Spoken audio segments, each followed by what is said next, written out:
నక్సలిజాన్ని నిర్మూలించే వరకు నరేంద్ర మోదీ ప్రభుత్వం విశ్రమించబోదని కేంద్ర హోంమంత్రి అమిత్ షా తెలిపారు. నక్సలైట్లు పోలీసులు ఎదుట లొంగిపోయి ప్రాణాలు నిలుపుకోవడమో లేదా భద్రతా బలగాల చేతిలో హతమవ్వడమో తేల్చుకోవాలన్నారు. వారికి రెండే దారులు ఉన్నాయని తేల్చి చెప్పారు. ఆపరేషన్ బ్లాక్ ఫారెస్ట్ ను విజయవంతంగా పూర్తి చేసిన సీఆర్పీఎఫ్, ఛత్తీస్గఢ్ పోలీసులు, కోబ్రా దళాల్ని కేంద్ర హోంమంత్రి ఢిల్లీలో సత్కరించారు. నక్సల్స్ ఏరివేత కోసం ఇటీవల కేంద్ర ప్రభుత్వం ఆపరేషన్ బ్లాక్ ఫారెస్ట్ ను చేపట్టింది. ఈ ఆపరేషన్లో మావోయిస్టు అగ్రనాయకులు సహా అనేక మంది హతమయ్యారు. ఆపరేషన్ బ్లాక్ ఫారెస్ట్ సమయంలో జవాన్లు ప్రదర్శించిన ధైర్యం, పరాక్రమం నక్సల్ వ్యతిరేక కార్యకలాపాల చరిత్రలో ఒక సువర్ణ అధ్యాయంగా గుర్తుండిపోతుందని అమిత్ షా కొనియాడారు.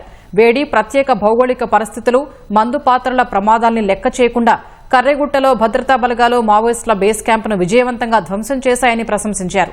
వెనుకబడిన ప్రాంతాల్లో పాఠశాలలు, ఆసుపత్రుల నిర్మాణాల్ని అడ్డుకుని మావోయిస్టులు గిరిజనులకు తీవ్ర నష్టం కలిగించారని అమిత్ షా మండిపడ్డారు. నక్సల్స్ వ్యతిరేక ఆపరేషన్ల ద్వారా 6.5 కోట్ల మంది జీవితాల్లో కొత్త వెలుగులు నింపామని చెప్పారు. వచ్చే ఏడాది మార్చి 31 నాటికి దేశంలో నక్సల్స్ ను నిర్మూలించేందుకు కట్టుబడి ఉన్నామని అమిత్ షా పునరుద్ఘాటించారు.